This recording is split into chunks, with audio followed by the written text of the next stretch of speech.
or foot and a half in front of me. Then it started circling my head. But as it circled, you could hear it go click, click, click, click. Then it just shot back up into the ceiling. Well, when it did that, I kind of noticed to my right a little reflection that something was coming to me then. Now, the old big ugly one, he done backed up in a corner, and I noticed that something was coming to me from another room of some kind, I guess. So this thing was approaching me, and I rolled my head a little bit and kind of looked to see what it was.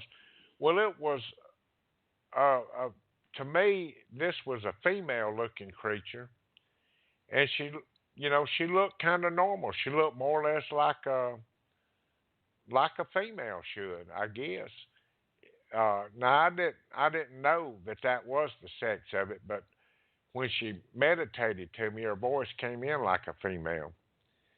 Well, she came over and she kind of grabbed me with her fingers by the cheek, and she mashed my cheek. Well, she didn't have no sensation in her fingers or anything, and then she grabbed my with her left hand and pushed my jaw down and run her two middle fingers, which her fingers was a little longer than the ones on our hands, down our throat.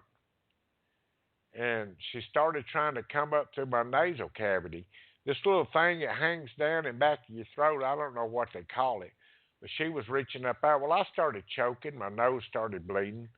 And she pulled out, and mentally, her mouth didn't move, and she sounded like a female, and she spoke better English probably than I do. But she says, "We're not going to harm you." And then she just kind of back up and made a little grumbling noise with her throat. And this old big ugly one come over there again and grabbed me by the arm. And when he grabbed me, I felt another injection of some kind. And later on, when I was at the hospital, they said that we was injected with something, and it kind of calmed my nerves again. Well, this thing, like I say, moved like a robot. And he picked us up and floated me out the door, put me down in the same spot that I was in, except I was facing the river with my arms outstretched toward the river. Well, about that time I heard Charlie, Calvin, son, you okay? And we turned around. We got up and we both kind of turned around just in time to see this thing get up a little bit off the ground. Then it just shot in the sky and kind of disappeared. Charlie says, "Well, we got to tell somebody." I said, "No, we're not going to tell nobody.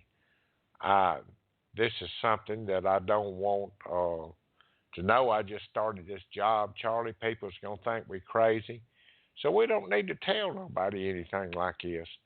Well, he kept insisting we needed to. I said, "No, we're not." So we walked back up to the car. Well, getting in the car, I noticed on the passenger side of the car, my windows in the doors were shattered, and they were staying in place until he opened the door. And I like I never did get the car cranked. I sat there and cranked on it, finally got it cranked, and we pulled off, and it was running really bad.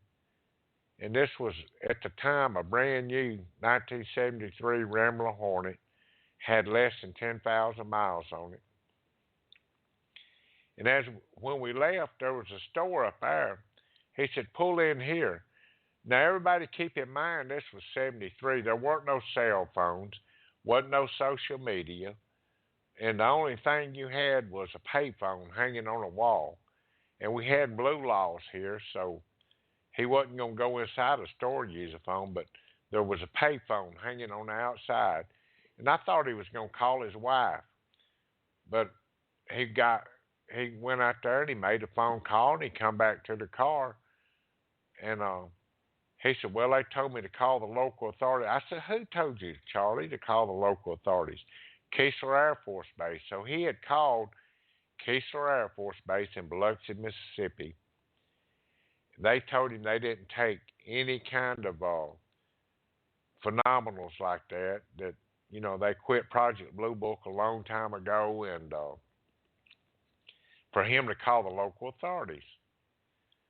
So he he got another dime out from under the seat, went over there and he called the Jackson County Sheriff Department. They said, "Oh, you guys wait right there. Don't get in the car. Don't drive off. Don't go nowhere. We'll be there in just a minute." He told them where we were. Now I know the reason for that. They probably thought we was drinking or something, and they decided to come check, be sure we wasn't, or see what was going on. And it wasn't but just a few minutes they showed up. Well, they got out, and instead of going over and talking to Charlie, they came over to my side of the car because I was driving. Let me see your driver's license. All right. So I showed them my driver's license. They said, step out of the car. So I stepped out of the car, and he said, look, lean your head back, close your eyes, lean your head back, stand on one leg, touch your nose, and count from 100 backwards. I said, man, if I was drinking, I couldn't do that if I wasn't drinking. I said, I can't do that sober, much less if I've been drinking. He said, no, do that. So I did what he asked, and then he got through and he said, follow this flashlight with your eyes. So I followed the flashlight with my eyes there. And he said, okay, you good to drive. Follow us to the sheriff department. So we followed them, got in the car, cranked it up. They got in front of us, and we followed them over to the Jackson County Sheriff Department. They took Charlie in one room, took me into another room. Well, when we got into this room, of course, they interrogated us. And then they brought us out after a few minutes, and they put us into a room together. Now, little did I know that they had a tape recorder hid in here, and they was going to tape our conversations, not with them in there, but just me and Charlie talking. Well, I was scared, and I was a pretty religious boy. And so I said a little short prayer and stuff, and Charlie and I kind of talked between ourselves. Now, if I had known this tape recorder was in the room, I wouldn't have said nothing because I wasn't planning on telling nobody. So Charlie and I kind of talked between ourselves and all, and they come back into the room and got their tape recorder out and listened to it. And that's when the big sheriff come in there, the head sheriff. He said, look, guys, I know something's happened to y'all. I think y'all need to go home and rest, and we're going to get back on this in the morning because something's not right here. But, he was convinced right then that we had been through some kind of experience. So we did. We left there and we drove to Charlie's apartment. And when I got in there, I told Charlie on the way, I said, look, we got, I'm kind of worried that we might have some kind of bacterial infection or something. It's going to make this whole world sick. Because I had just watched not too long ago that Apollo mission where when the man went to the moon and all and came back, well, they isolated them for 7 days. They wouldn't even let their families see them. And I was worried that we was going to give this to our families or his family and people around us and concerned about that. And I mentioned the concern. He said, well, don't worry about that. But when we got home, I pulled all my clothes off, went to the bathroom, took all my clothes off, took my shoes off. Now, keep in mind, this was 73, so they didn't have plastic bags, but they had old paper bags. And I put them all in that. And I took a shower and just poured bleach over the top of my head, just old raw bleach, about a gallon of it. Rubbed down and washed it off. And got out, put on some clean clothes, and I carried these out to the old clothes to the dumpster and threw them away. Now, that's how concerned I was about something being wrong. So we got up, we went in and tried to sleep some. Got up pretty early the next morning and went to work. But when we got to work, when we drove into work, Now I didn't know this was my first day on my second day on the job, so I didn't know how many cars were supposed to be parked there at the shipyard. But I knew it was a bunch of them there that morning. We brassed in, and that's like punching a time clock. We got our brassed in, and we didn't no longer get to our job stations. We got a call on the intercom to come to the office. Charlie and I both did. Well, I knew something was out. I didn't want nobody to know this, but I knew that somebody knew something. So we went to the office, and the owner of the company, F.B. Walker Son Shipyard, he said, "We can't conduct business like this. The phones are ringing off the hook. We can't even talk on the phone. If y'all go on the yard and work, people's gonna ask y'all a lot of questions." Well, I had no idea the story had broke, but somehow the story had got out. The news media had swarmed us there at the shipyard where we was trying to work. So the owner of the shipyard got the attorney for the shipyard. He said, "Y'all gonna have to make a press release and let him go out and tell them something. Get rid of these reporters so I can conduct business." So we did. We went out and, or Charlie did. I'm still saying I don't know. I don't know what he's talking about because I didn't want nobody to know that.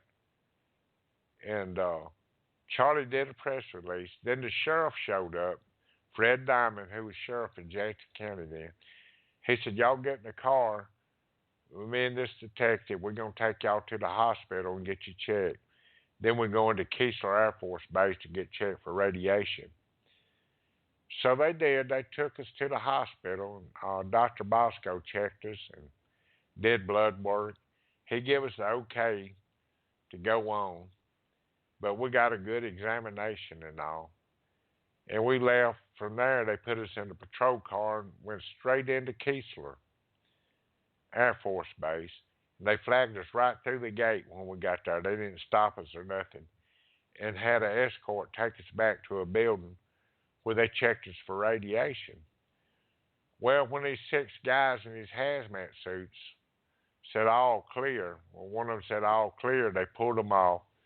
And they said, "Well, they want to see you in the back." So they led us down the hall. It took forever to get to the end of it. And it must have been at least 100 people in that building. It was all kind of Air Force brass, all the mayors from each one of the cities here in Jackson County, the police chiefs, and a few detectives and everything else. And I guess they thought an invasion or something was going on. But they interviewed us. I didn't tell them too much because I didn't want to talk. Charlie told them what had happened. Then we got in the car, and before we got back, he was taking us back to work or to the shipyard where we worked. They said, "Don't leave. There's a guy that wants to see y'all here." And I thought, dang, the day's never going to end because I'm fixing to leave and go home.